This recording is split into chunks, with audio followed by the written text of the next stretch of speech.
Hello everyone, how you going? And welcome to 10 Reasons Not to Visit Australia. Now last time we checked out 11 things not to do in Australia, and that was kind of a little bit of a 50-50 in terms of me agreeing and whatnot, but I just want to see what these 10 reasons are about why you shouldn't come here. But let's just see what it is, shall we? Alrighty. Many people see Australia as a world-class travel destination. Fair enough, I'd say so. It's a pretty good place. It has a huge backpacking scene, and well, you've probably seen the pictures. I mean, like I said last time, backpacking is the outdoor recreation of carrying gear on one's back, just trying to slowly while hiking for more than a day. Australia is not all that. And this list will stop you from visiting the country if you plan on doing so. So let's look at 10 reasons not to visit Australia. Alrighty then, 10 reasons not to come here. Number 10, why not? Sunburn. Number 10, you're starting off, oh my goodness, I have to stop it right here. You're starting off a list about 10 reasons not to come here with a sunburn. I feel as though that's a little bit of, I don't know, a very, very strange thing to start off with. I mean, just like the last one, maybe I have some things where I disagree and some things where I agree, but really, come on, surely, unless it is actually a least, I mean, and I certainly hope so, because starting with sunburn as number 10 just really doesn't feel as though that's the main thing. You know, either just wear a long shirt, a hat, or put some sunscreen or some other stuff in there as well. I mean, look, maybe I'm just judging too soon. Let's you just might think that it's not that big of a deal, but you have to keep in mind that Australia is not much without its beaches. Hey, hang on a second. I will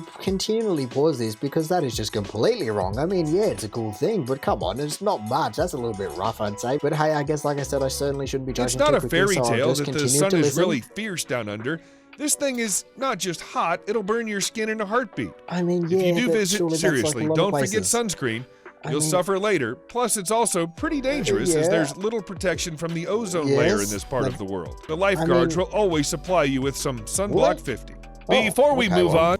Before we move on, let me just pause it there. I didn't even know that the lifeguards would actually just supply you with sunscreen. I guess it kind of makes sense, but really, sunscreen isn't that expensive. And I feel as though if you can afford to come over, you should certainly be able to afford a little bit of sunscreen if you don't already have it. So no, the entire thing is a little bit strange in that regard. I mean, yes, what he said about the ozone is definitely true. Last I heard it was hopefully healing, but at the same time, we still do have a whopping great hole above the entire country. And so compared to some other countries, definitely get burned. But also, it's like being in the desert, really.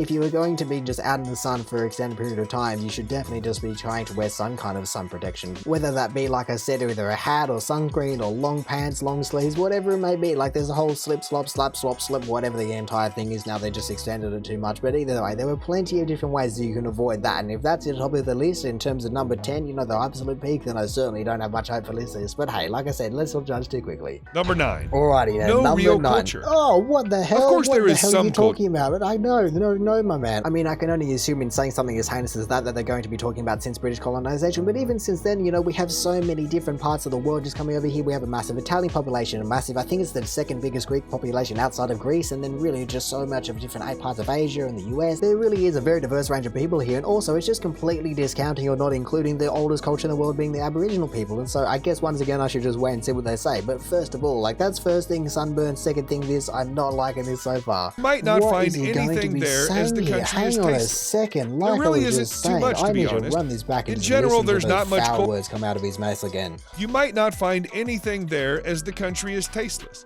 There really isn't too much, to be honest. What are you talking about? In general, there's not much culture to discover apart from the beach and barbecue culture. Really? Which is what most people love about Australia. Is that seriously all he thinks, or really this entire list is about? Like, nah, there's no culture there. I mean, yeah, we don't have one particular culture that is majorly represented because, like I said, we are quite diverse. But to say there is no real culture outside of beaches and barbecues, that is actually just pretty disrespectful to a lot of, like I said, just a massive range of people. But this is more of a lifestyle rather than something unique. And then yeah, of course, then he just goes on, well, this isn't really even a culture, it's just a lifestyle. So then you just have zero culture. Okay, I see how it is. Lifestyle, we would admit, but it's almost a joke that the culture of Australia can be found in a fridge. Too many rules is number 8. Australia is a country with many rules, and according to Aussies, it's a good thing. If there would not be that many, it would be chaos, some say. But sometimes you get the feeling that the country is too regulated. Yeah, I mean, I kind of feel as though this guy's just talked to one person and just completely regurgitated everything that he's ever heard from that one person. Like, yeah, we might, in comparison to a lot of countries, have a lot of rules, like we're not as free, but some people might say. But really, overall, to be saying that we just have too many rules and that is the reason why you just shouldn't come here. Honestly, I feel as though if you were just coming here to visit, you're not even going to experience even like 1% of all the rules, and so it shouldn't even bother you in the first place. And so this guy's just riling me up. Everyone comes to the bar to make themselves noticed to the bar staff. The last one is definitely just in very particular areas, and it's even just been a little bit you have to pass a special alcohol course. You have to pay $130 and sit in a classroom. If you want to work in a bar, you have to pass a special alcohol course. You have to pay $130 and sit in a classroom for 6 hours, which is just crazy. People love Australia for how the fact that we said last time it was a minimum wage of $18. Laid back it is, but hate it for its many rules. Oh, man. Number 7. Number 7. We're already on to number 7. There were just so many things wrong with this list already. I'm just so annoyed about the entire thing. Yeah, we have a lot of rules, like I said, but like I just said, in terms of the RSA, which is the Responsible Service of Alcohol License, that's what people do if they want to go do bartending and all those kind of things. It, like I said, it's only $130, and it was put in place out to just make sure that people just don't get completely off their face, and you're just killing people by just constantly serving them alcohol. That's the entire thing from what I know about which isn't much, to be honest. But come on, I feel as though that certainly is no way, shape, or form just deserving to be on a list about 10 things why you shouldn't come to a country. Like, like I said, you're not even going to experience the entire thing unless you're actually just working in it, so who cares? You cannot go anywhere. You cannot go anywhere. Oh, well, okay, why? Like, who cares? No, you can't fly, you can't drive, no trains, no trams, no buses, no, I don't know, what else do we have? Boats? No, none of those things. We're literally living where you just have to, I don't know, roll yourself around on a rock. Australia is a great country for travelers, but not for traveling. Traveling around is expensive, and the worst thing is that everything is just so far away from each other. Compared to its massive landmass, there are actually very few tourist attractions. I'm so confused about the entire thing. Yes, the Great Barrier Reef is fabulous, and so is the Great Ocean Road, but they are 4 hours flying away from each other. That's like flying from Argentina to Panama. In Australia, there is Fraser Island, Byron Bay, Sydney, and Melbourne. Oh, well, there you go. No, I have to point you there. There are so many things that I could be pointing out right now, but let me just wait. Actually, let me listen to what he said Fraser exactly. Island, Byron Bay, Byron Bay, yes, that is certainly something that you should be kind of saying, let alone the fact that it doesn't exist. I mean, maybe it does, but that's certainly not what he's trying to be talking about. He's trying to talk about Byron Bay, and the fact that that is the second thing that he mentioned on the entire list of things, I don't even know what the hell he's talking about. Like, just kind of come over here, look at this. Really, is that there are only 4 things apparently? If you take an extra flight, you'll get to Uluru, and no, not the Blue Mountains are not a touristy highlight. Oh, okay, well, the Blue Mountains certainly isn't a flight They away, are nice to anyway. see when you're bored on a Sunday when the train is only $2.50 to get there from Sydney.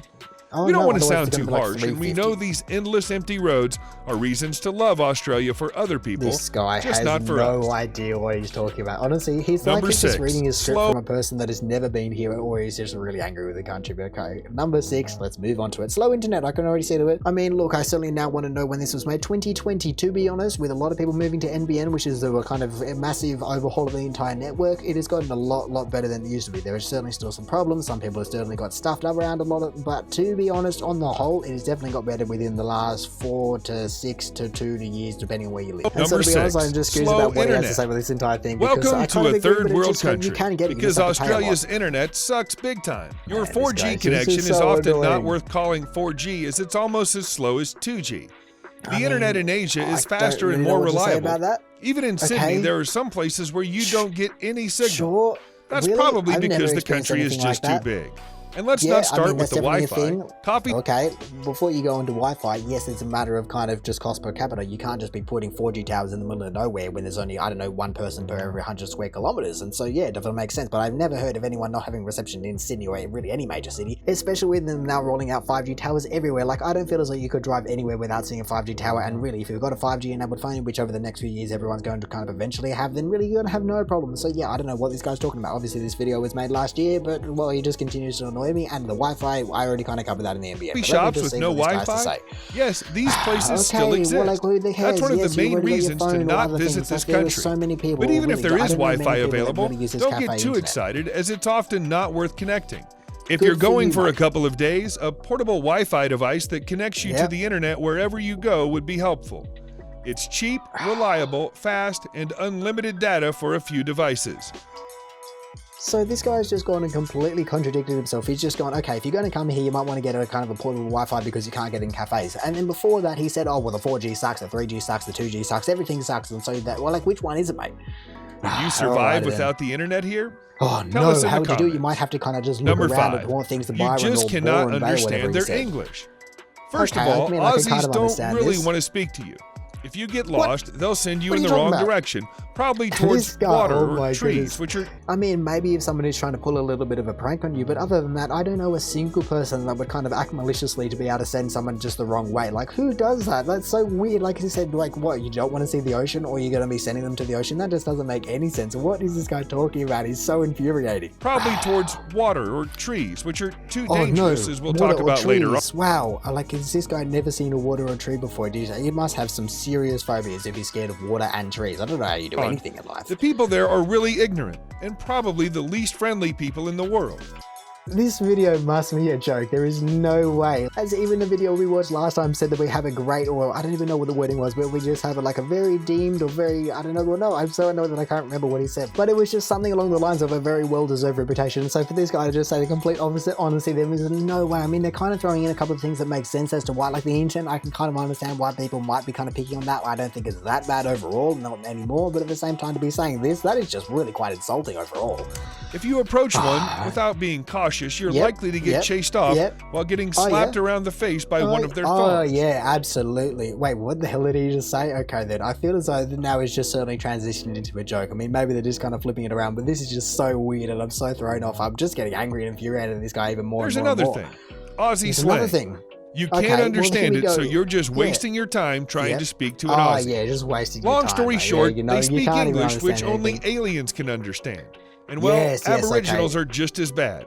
If you don't know who they are, Aboriginals are the native indigenous people of Australia. If you get too close, expect to be speared. Number 4. What? What is this entire video? I am so confused. I think I just have to move on to number 4. Oh my It's so hot that you can't go outside in the day, even during winter. Honestly, the more that I hear this guy's voice, they're just making me more and more annoyed. And to be honest, now that I've seen the last 2 at least, now I can't even wait to see what he's got for the rest of the list. But honestly, this is just so infuriating, and I feel as though that's exactly what this list has been designed to do. So I just want to just play it, and I just have to shut up about the entire thing. Heat are, well, 0.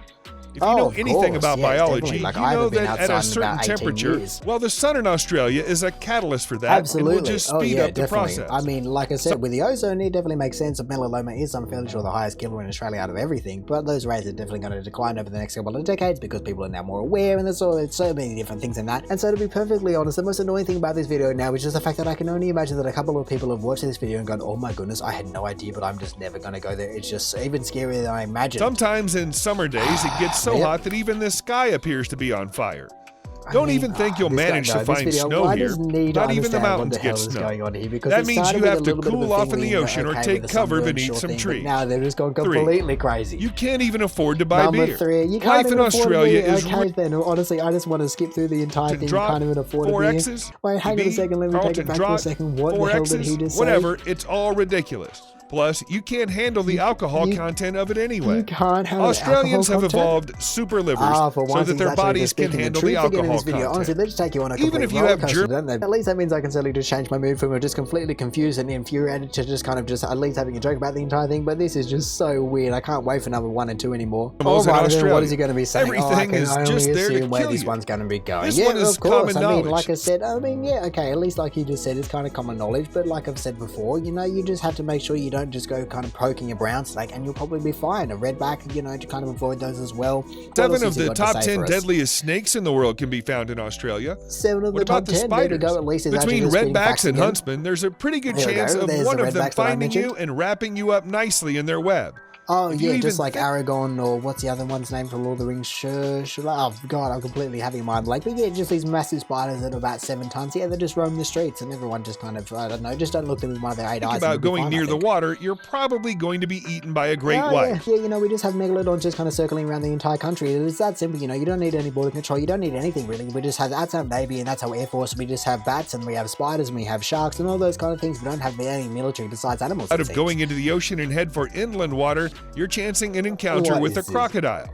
And let's not do. I mean, to be fair, if you do go into the kind of middle of nowhere, you are, or you might encounter a croc. I mean, in saying that, I can't exactly say that I've ever seen one because they're generally located in the more northern parts of Australia, but at the same time, maybe you might encounter one, but really, no one's going to be going to Darwin as a tourist, I don't think. Discount jellyfish.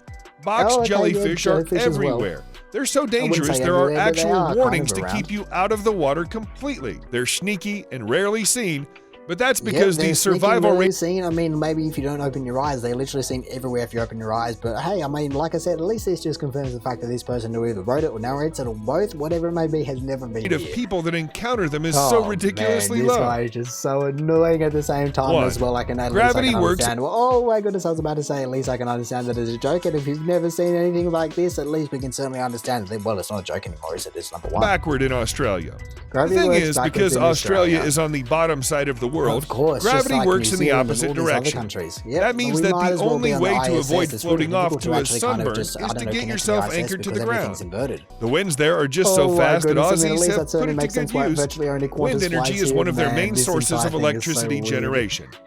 So that's our list of 10 reasons not to visit Australia. That isn't true either. Oh my goodness, I guess that is going to do for the end of this video, and honestly I can't take it anymore. That was just completely insane. At least I certainly started to realize that it was a joke a little bit after I probably should have, but at the same time, man, was it just still infuriating after you even know that it's a joke. Because really, starting off with the list with a sunburn and then moving on to no real culture, that is just two real things that just you cannot say. I mean, the sunburn is kind of true in some ways. And then to move on to you can't go anywhere, what else you got? Oh, you can't understand even though you speak English, it's so hot there you will literally die. I mean, hey, I'll certainly agree that it can get very hot, but it's not like we have Death Valley. I mean, maybe the entire country is just Death Country. Who knows? I mean, Death Valley gets up to like 50 something degrees Celsius and we just gets up to, I don't know, maybe 100. You're just gonna boil from the inside out if you come here. But hang on a second, if you think about it a little bit more, this was a 10 reasons not to visit Australia list, and the fact that I kind of deemed that none of these things really should be in the list means that there's just no reasons not to visit Australia. So hey, I guess it's just completely backfired in their face, hasn't it? So I guess with that, I really don't have anything else to say besides thank you for watching. If you did enjoy the video, feel free to do the YouTube algorithmic things down below. Also, if this is the first video of mine that you were watching, then maybe want to check out the last one, which I can certainly say was a little bit more factually correct than this one. Or hey, maybe you even just want to consider subscribing so that you don't miss another one of these in the future. But all in all, have a good one and see ya.